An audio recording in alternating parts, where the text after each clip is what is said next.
Bienvenue sur Le cinéma est partout.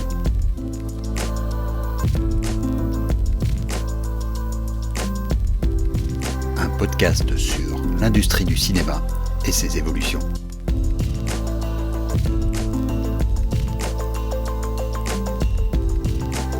Depuis quelques jours, une campagne a été lancée publiquement.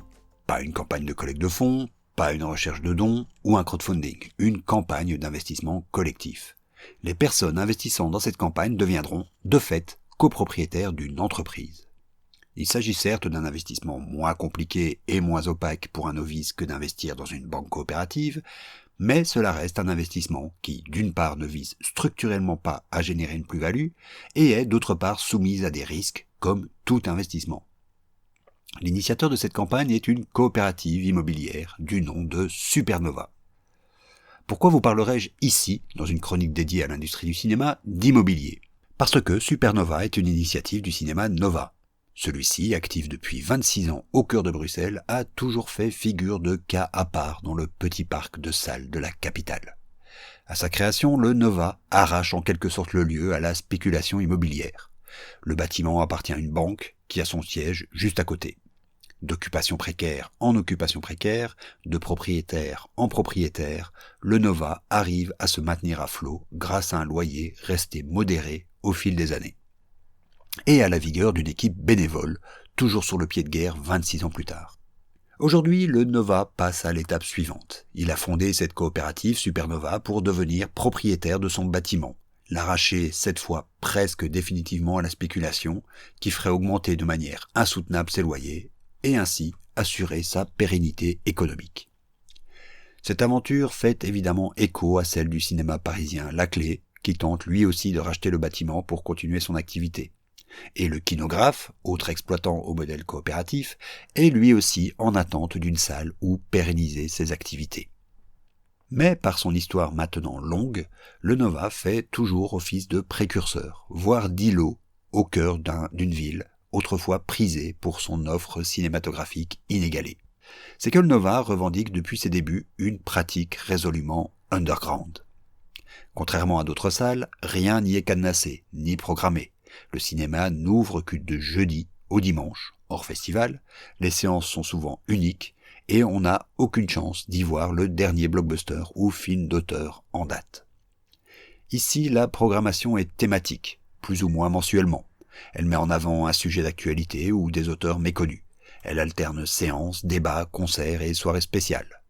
En clair, elle sort de tous les canons de la saine gestion commerciale d'un cinéma. Et néanmoins, ça marche. Mieux, le Nova a réussi, bien avant les autres, le rêve de tout cinéma, qu'il soit de quartier ou de petite ville, agréger une communauté solide, fidèle et en constant renouvellement. Il règne au Nova une ambiance digne du Berlin de l'après-mur, une vision décomplexée du cinéma, loin des rituels et pourtant naturellement respectueuse, un lieu d'activité culturelle et politique, un lieu de militance vivante. Ne sanctifions pas trop non plus le lieu. Le gros de son public est composé de cette jeunesse bourgeoise qui se rêve subversive le temps de trouver à s'installer. Le lieu est alternatif, certes, mais pas populaire. Mais comment pourrait-il en être autrement, soyons honnêtes.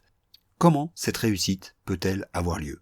Tout simplement parce que rien, au Nova, n'est tourné vers le commercial.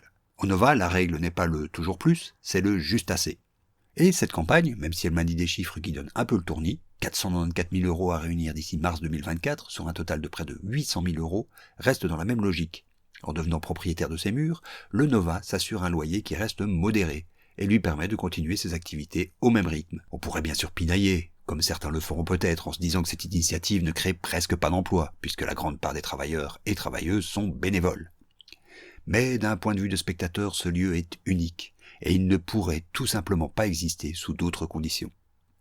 Il s'agit pour le coup réellement d'une occupation, de la prise d'un espace pour lui garder une affectation culturelle, et que cela passe par le cinéma, un art qui se consomme de plus en plus de manière individuelle, est une bouffée de fraîcheur dont on ne devrait pas se passer. Hormis son actualité, si je vous parle de cette initiative, c'est qu'elle représente l'exact pendant de ce dont on a parlé la semaine dernière, avec le phénomène Taylor Swift. Là où des multiplexes, pris à la gorge par la politique des studios, se rêvent en lieu d'événements communautaires, voire en salle de concert low cost, le Nova est un lieu de vie communautaire qui se trouve être une salle de cinéma. Politiquement et donc économiquement, cela n'a rien à voir. Si le Nova démontre une chose, depuis son quart de siècle d'existence, et ce que poursuit le Kinographe par ailleurs, c'est qu'il y a un avenir sans doute plus radieux pour l'industrie cinématographique dans un retour à un cinéma de quartier ou de petites agglomérations. Mais que cet avenir n'est envisageable que si on arrive à réduire drastiquement les charges d'exploitation, dont l'une des plus lourdes, surtout dans des villes à forte pression spéculative, est le loyer. Des villes comme Mons ou Nivelles ont déjà choisi la voie du rachat de bâtiments et du loyer modéré pour maintenir leur activité cinéma. Le Nova fait le même pari en se basant sur l'épargne citoyenne. Si l'on veut retrouver un maillage de salles correct, élément indispensable à un réel déploiement d'une industrie cinématographique locale, c'est ce genre d'initiative qu'il faut soutenir et surtout multiplier. À la semaine prochaine.